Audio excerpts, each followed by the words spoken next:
Dewa Tabib Part 80. Ketika Zhou Hua dan yang lainnya pergi, Tang Yu tampak cemas. Saudara Li, mengapa kamu setuju dengan mereka? Setelah apa yang terjadi barusan, Li Dong sekali lagi meyakinkan Tang Yu. Sebelum dia menyadarinya, namanya untuk Li Dong telah menjadi kakak Li. Li Dong tidak peduli, dan berkata sambil tersenyum, tidak apa-apa, saya berjanji ketika saya berjanji. Tapi, bagaimana jika kamu kalah? Tang Yu tampak cemas, itu dokter hantu, saya pikir Anda sebaiknya mencari alasan untuk mendorongnya. Jika kamu mendorong, kamu telah kalah sekarang. Li Dong berkata dengan suara yang dalam, kali ini, saya harus mengalahkan mereka. Hanya ketika dokter hantu bergabung, dan saya mempromosikan ide pengobatan Tiongkok, itu akan menjadi lebih mudah. Tang Yu tampak tak berdaya, melihat tekad Li Dong, tidak lagi membujuknya. Jangan khawatir, karena saya setuju, mari kita bersaing. Harimau tidak memamerkan kekuatan mereka. Mereka mengira saya kucing yang sakit. Li Dong tersenyum. Dia memiliki kepercayaan diri yang cukup besar dalam keterampilan medisnya. Jika kedua belah pihak melawan dokter, mereka belum tentu kalah. Dengan jarum ajaib Tai di tangan mereka, mereka mungkin tidak bisa mengalahkan diri mereka sendiri. Terlebih lagi, saya tidak hanya memiliki kartu hall ini. 1 jam kemudian, Zhou Hua mengatur pusat medis Xuanhu ini dan memindahkannya ke Li Dong, dan obat-obatan dari seluruh pusat medis juga disimpan. Dalam hal ini, Li Dong menyerahkan segalanya kepada Tang Yu untuk dikelola. Bagi Li Dong, pusat medis Xuanhu ini tidak lebih dari sesuatu di luar tubuhnya, dan dia tidak tertarik untuk mengelolanya. Dan kali ini dia datang untuk menendang aula atas nama Aula Dokter Jenius, jadi Aula Dokter Xuanhu ini diperlakukan sebagai piala, dan lebih dibenarkan untuk menyerahkannya kepada Tang Yu. Pada awalnya, Tang Yu secara alami tidak mau menerimanya. Tapi Li Dong mengatakan beberapa patah kata dan membiarkan dia menerimanya, alasannya sederhana. Setelah Li Dong bertarung melawan dokter hantu dan memenangkan lawan, maka dokter hantu akan mengikuti perintah Li Dong. Pada saat itu, aula medis akan dikembalikan ke dokter hantu lagi. Singkatnya, selama periode waktu ini, kekuatan harus dijaga sementara. Setelah berurusan dengan masalah di sini, Li Dong menolak retensi Tang Yu dan langsung pergi. Dia akan pergi ke gerbang pisau dan minum bersama mereka. Secara kebetulan, taksi yang dipanggil Li Dong adalah pengemudi yang sama sebelumnya. Sepanjang jalan, kakak tertua pengemudi mengobrol dengan Li Dongchang dengan sangat hati-hati. Untuk kakak laki-laki pengemudi dengan kepribadian yang ceria, Li Dong tentu saja senang mengobrol dengannya. Setelah mengetahui bahwa Li Dong adalah seorang dokter, kakak tertua pengemudi itu langsung kagum, dan dia selalu terkesan kehebatan dokter tersebut. Tak lama kemudian, mobil itu sampai di persimpangan lampu lalu lintas. Mobil berhenti di lampu merah. Tepat setelah berhenti, pemandangan mengejutkan muncul. Wow, saya melihat kendaraan off-road militer tiba-tiba berhenti di kejauhan. Segera setelah itu, sekelompok tentara dengan peluru tajam keluar dari mobil. Orang-orang di sekitar melihat pemandangan ini, tiba-tiba. Apa situasinya? Apakah ada kasus perampokan dan pembunuhan yang gagal? Semua orang memperhatikan sekitar. Di depan banyak orang, beberapa tentara meninggalkan tim dan mulai mengendalikan kendaraan di 4 persimpangan. Kelompok tentara yang tersisa langsung berlari ke arah Li Dong. Segera, para prajurit ini langsung mengepung taksi tempat Li Dong berada, dan mengarahkan senjata mereka ke pengemudi dan Li Dong. Kakak tertua pengemudi terkejut. Dia mengangkat tangannya, mengguncang tubuhnya, semua orang, Anda memiliki sesuatu untuk dikatakan, saya orang baik, saya warga negara yang baik. Tapi mata Li Dong sedikit dingin. Dia berbicara kepada 2 tentara yang mengarahkan senjata mereka ke pengemudi, arahkan senjata ke orang-orang, siapa yang memberi Anda kekuatan? Letakkan senjata. Tidak ada yang memperhatikannya, ledakan. Seorang prajurit yang memimpin mengetuk pintu mobil dengan keras dan berkata dengan dingin, turun. Turun sekarang. Prajurit lain menunjuk Li Dong dengan pistol dan berteriak, jika Anda mendengarnya, segera keluar dari mobil dan pegang kepala Anda dengan kedua tangan. Mata Li Dong menyipit. Dia membalikkan pikirannya dengan cepat, dan dalam sekejap, dia hampir mengetahui apa yang sedang terjadi. Tidak ada keraguan bahwa ini pasti dihasut oleh seseorang dengan sengaja. Jadi siapa itu? Siapa yang bisa mengarahkan tentara seperti ini dengan peluru tajam untuk datang dan menangkap dirinya di jalan? Kemungkinan terbesar adalah keluarga Cui. Tepatnya, itu adalah paha di belakang keluarga Cui, keluarga Li. Atau, rumah Dugu. Memikirkan hal ini, Li Dong tersenyum. Setelah menunggu selama 2 hari, pihak lain akhirnya pindah. Kakak sopir, tidak apa-apa, jangan khawatir, mereka datang untuk saya. Li Dong menghibur saudara pengemudi, juga, saya bukan orang jahat. Saya bukan hanya seorang dokter, tetapi juga seorang tentara. Di bawah tatapan terkejut saudara pengemudi, Li Dong membuka pintu dan berjalan perlahan. Ketika Li Dong datang, 2 tentara akan datang dan menangkap tangannya. Persetan. Li Dong bergetar ringan, dan kedua prajurit itu berdiri dengan goyah dan langsung jatuh ke tanah. Wow, setelah melihat ini, para prajurit ini segera bersiap, dan senjata mereka diarahkan ke kepala Li Dong. Apa yang sedang kamu lakukan? Prajurit terkemuka memelototi Li Dong dan berteriak tajam. Aku masih ingin bertanya apa yang ingin kamu lakukan. Li Dong berkata dengan acuh tak acuh, gunakan pistol pada orang-orang di jalan, siapa yang memberimu kekuatan seperti itu? Katakan padaku, dari unit mana dan dari mana kamu berasal? Kami milik tentara ke-80 daerah militer utara. Kami diperintahkan oleh atasan kami untuk menangkap para pelanggar. Prajurit terkemuka berkata dengan dingin, Anda dicurigai melukai seorang jenderal senior wilayah militer utara, silakan segera ikut dengan kami. Kamu bisa pergi bersamamu, tetapi kamu harus meminta maaf kepada pengemudi. Li Dong berkata dengan dingin, bisakah kamu menggunakan senjata pada rekan senegaramu tanpa pandang bulu ketika melakukan urusan militer di luar? Siapa yang memberimu kekuatan? Prajurit terkemuka terdiam sejenak. Dia memiringkan kepalanya dan berkata kepada kedua prajurit itu, maaf. Iya, kedua prajurit itu tidak mengatakan apa-apa, dan memberi hormat langsung kepada saudara lelaki pengemudi, maaf. Kakak tertua pengemudi masih linglung, tidak dapat berbicara. Ayo pergi. Li Dong tersenyum, wajahnya masih tenang. Melihat bahwa Li Dong tidak mau melawan, para prajurit di kepala tidak terus mengirim orang untuk menahannya, dan langsung pergi dengan Li Dong. Segera, semua orang masuk ke mobil, melesat pergi, dan pemandangan kembali tenang. Namun, orang-orang di sekitar semua berbicara tentang apa yang terjadi. Beberapa orang mengatakan bahwa ini adalah menangkap mata-mata, sementara yang lain mengatakan bahwa ini adalah menangkap para pembelot. Adapun sopir taksi yang diambil Li Dong barusan, dia akhirnya sadar kembali.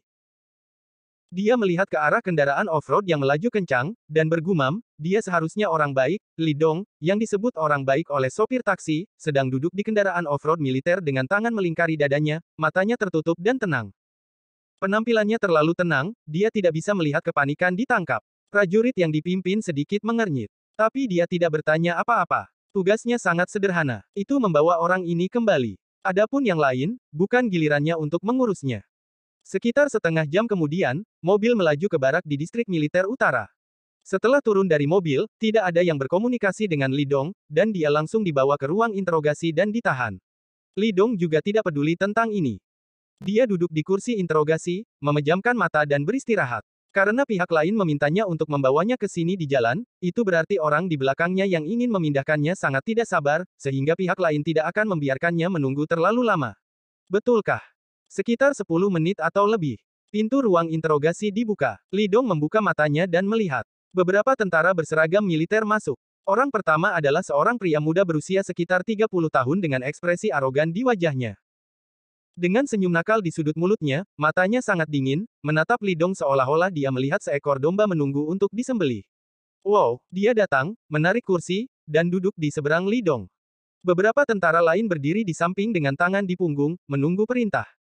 Nama, pihak lain berbicara dengan nada dingin.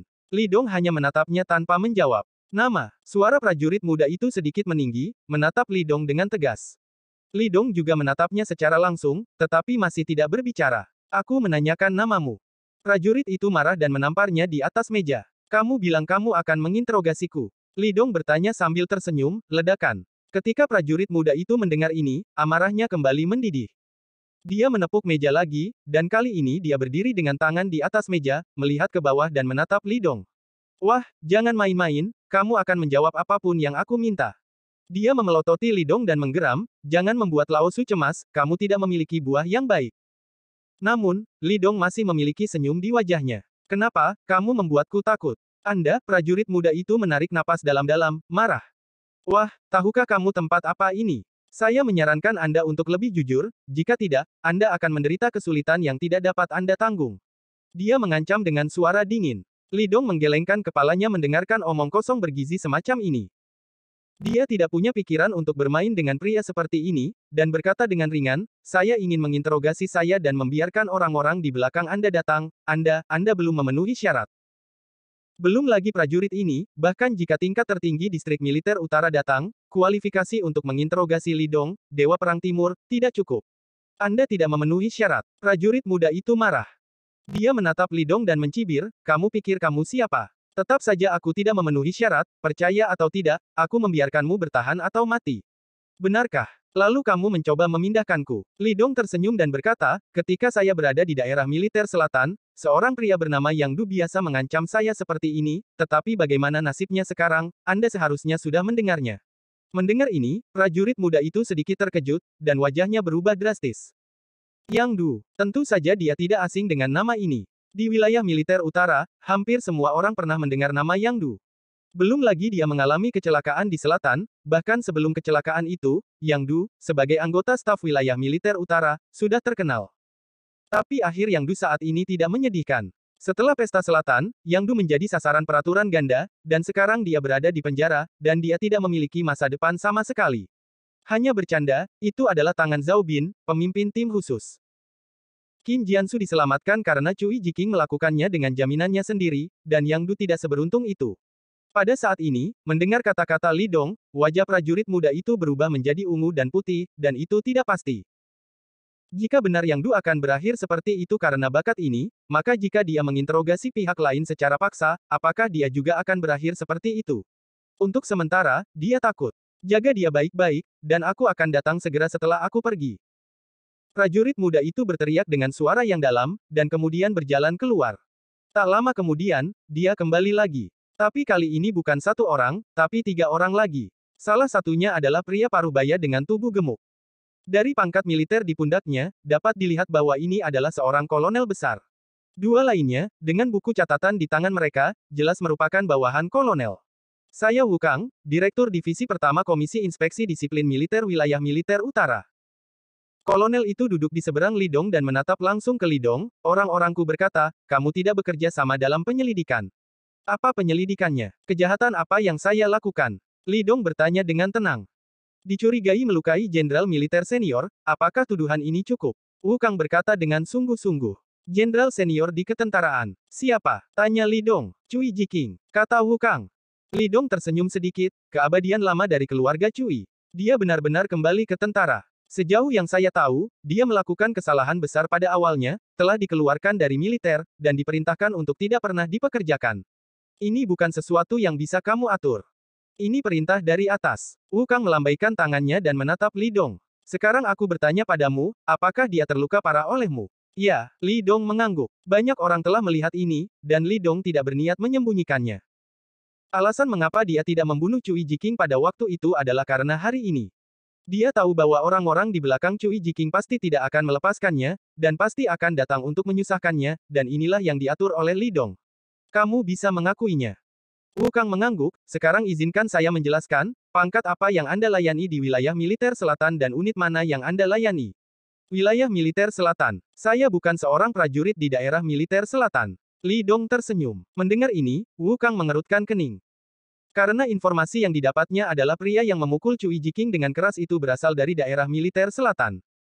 Pihak lain sebenarnya mengatakan bahwa dia bukan dari daerah militer selatan. Lalu siapa kamu? Apakah kamu tahu betapa seriusnya melukai seorang jenderal senior di ketentaraan? Wu Kang bertanya dengan suara yang dalam. Siapa saya? Li Dong tersenyum, apakah kamu menginterogasiku sekarang? Ya, sayang sekali, levelmu tidak cukup. Li Dong berkata dengan acuh tak acuh, kamu baru saja mengatakan bahwa kamu berasal dari Komite Disiplin Militer Wilayah Militer Utara, bukan? Biarkan perwira tertinggimu datang, dan lebih baik mengundang Cui Jiqing sendiri. Akhirnya, izinkan saya memberitahu Anda bahwa Anda sebaiknya tidak terlibat dalam masalah ini. Ini bukan air berlumpur yang bisa Anda lewati. Karena aku bisa membuat Tan Jiansu mundur, maka aku juga bisa membuat kalian semua mundur. Wu Kang merasa sedikit menakjubkan. Dia menatap Li Dong, tetapi menemukan bahwa tidak ada ketakutan di wajah pemuda itu. Angin dan awan seperti ini, ketenangan seperti ini, benar-benar tidak biasa, siapa kamu? Wu Kang bertanya lagi, dia tidak bodoh. Seperti yang dikatakan pihak lain, Qin Jiansu sebelumnya diatur ganda karena menyalahgunakan kekuasaannya dan karena insiden Yang Du. Jika masalah itu benar-benar datang dari orang ini, itu bisa dilakukan oleh keberadaan seperti Zhao Bin, yang cukup untuk membuktikan bahwa asal-usul orang ini luar biasa. Tapi pihak lain bukan dari daerah militer selatan, jadi siapa dia? Latar belakang macam apa yang memiliki energi yang begitu besar? Tidak peduli apa, dia percaya kata-kata Li Dong. Hal ini bukan sesuatu yang dia mampu. Tanpa ragu sedikit pun, dia berdiri dan mengucapkan beberapa patah kata kepada para prajurit muda dengan suara yang dalam untuk membuat mereka melihat ke arah Li Dong, dan kemudian dia berjalan keluar dengan cepat. Pada saat ini, mata prajurit muda di depan Li Dong benar-benar berbeda. Dia tidak menyangka bahwa bahkan direktur tidak akan berani menangani masalah ini. Siapa orang ini? Li Dong tersenyum ringan, masalah ini baru saja dimulai. Orang-orang yang bersembunyi di belakang, orang-orang yang ingin maju untuk Cui Jiking, dia ingin mencari tahu satu per satu. Kemudian, selama ada yang berpartisipasi dalam masalah ini, dia akan membiarkan mereka menerima pelajaran besar. Biro ini sudah selesai, bisa dikatakan semuanya sudah siap, hanya angin yang berutang. Setelah sutradara Wu Kang keluar, Li Dong mengeluarkan ponselnya dari sakunya dan bersiap untuk menelepon, tetapi kembalikan teleponnya. Prajurit muda itu menatap Li Dong dan berkata dengan dingin, ketika Anda datang ke sini, Anda tidak dapat membuat panggilan. Entah Anda meletakkan telepon Anda atau menyerahkannya. Ini adalah aturannya. Pada saat ini, dia sangat marah, mengapa orang yang membawa Li Dong tidak mengambil barang-barangnya. Li Dong hanya tersenyum tipis dan mengabaikan nomor Zhao Bin dan langsung menelepon. Anda, ketika prajurit muda itu melihat bahwa Li Dong harus membuat panggilan telepon terlepas dari kata-katanya, ekspresinya dingin dan dia maju selangkah. Namun, Li Dong hanya meliriknya dengan acuh tak acuh. Penampilan ini tidak biasa. Dan membawa paksaan yang luar biasa dan niat membunuh, dia menabrak prajurit itu, ledakan. Prajurit ini, termasuk semua prajurit di ruang interogasi, mengubah ekspresi mereka secara drastis. Tubuh mereka tiba-tiba menegang, seolah-olah sebuah gunung dihancurkan di tubuh mereka. Tekanan mengerikan yang tak terlukiskan membuat mereka mengertakkan gigi dan gemetar. Mereka memandang Li Dong dengan ngeri, seolah-olah mereka telah melihat setan. Sulit untuk membayangkan bahwa aura yang memancar dari seseorang bisa begitu menakutkan. Pada saat ini, mereka akhirnya ingat bahwa yang ada di depan mereka bisa sangat melukai keberadaan Cui Jiking. Dan barusan, mereka bahkan saling mengancam. Li Dong melirik mereka dengan tenang, mengabaikan mereka, dan mulai menelepon. Setelah beberapa saat, telepon masuk. Datanglah ke sini di wilayah militer utara. Ingatlah untuk membawa barang-barang yang saya katakan untuk Anda persiapkan. Pertunjukannya dimulai. Ya, suara agung dengan sedikit kegembiraan datang dari sisi lain. Menutup telepon, Li Dong melepaskan paksaannya. Para prajurit menghela nafas lega sekaligus, 2 atau 3 orang hampir tidak bisa menahan diri untuk tidak lemas ke tanah. Momentum barusan benar-benar menakutkan. Mereka hampir tidak bisa bernapas. Setelah pelajaran yang diberikan oleh Li Dong ini, para prajurit ini tidak lagi berani untuk tidak menghormati Li Dong. Mereka buru-buru menjauh dari Li Dong, tampak waspada. Sebagai tanggapan, Li Dong hanya menggelengkan kepalanya. Meskipun kekuatan para prajurit ini tidak terlalu bagus, Li Dong percaya bahwa meskipun kekuatannya tidak bagus, menghadapi aura musuh yang kuat, seharusnya tidak ada rasa takut. Prajurit seperti itu adalah prajurit yang baik jika mereka memiliki darah dan keberanian. Prajurit seperti itu hanya bisa efektif ketika mereka berada di medan perang. Seperti para prajurit di depan mereka ini, meskipun mereka semua mengenakan kulit mereka, di dalam hati Li Dong, mereka tidak layak menjadi seorang prajurit. Tentu saja, para prajurit ini tidak berada di bawah kendalinya, dan dia tidak dapat mengendalikan begitu banyak waktu berlalu. Sekitar 40 menit kemudian, pintu ruang interogasi terbuka lagi. Wu Kang, kepala suku yang telah pergi sebelumnya, masuk. Keluarlah, kali ini Kepala Komisi Inspeksi Disiplin kami akan mendengarkan kasus ini secara langsung, dan Cui Jiking sendiri juga akan datang. Wu Kang menatap Li Dong dan berkata dengan dingin. Setelah berbicara, dia memimpin untuk berjalan keluar. Baris. Li Dong berdiri dan mengikuti di belakang. Setelah melihat ini, beberapa tentara lain merasa lega dan buru-buru mengikuti. Selama 40 menit tadi, bagi para prajurit ini, rasanya seperti setahun. Tidak mungkin, menghadapi Li Dong, mereka merasa seperti sedang menghadapi binatang buas. Tekanan tak terlihat hampir tidak menghancurkan mereka. Di bawah kepemimpinan Wu Kang, Li Dong datang ke ruang konferensi. Segera setelah saya membuka pintu dan masuk, saya menemukan banyak orang duduk di dalam. Ada sekitar selusin. Hah. Begitu Li Dong masuk, mata semua orang tiba-tiba tertuju padanya. Bersambung.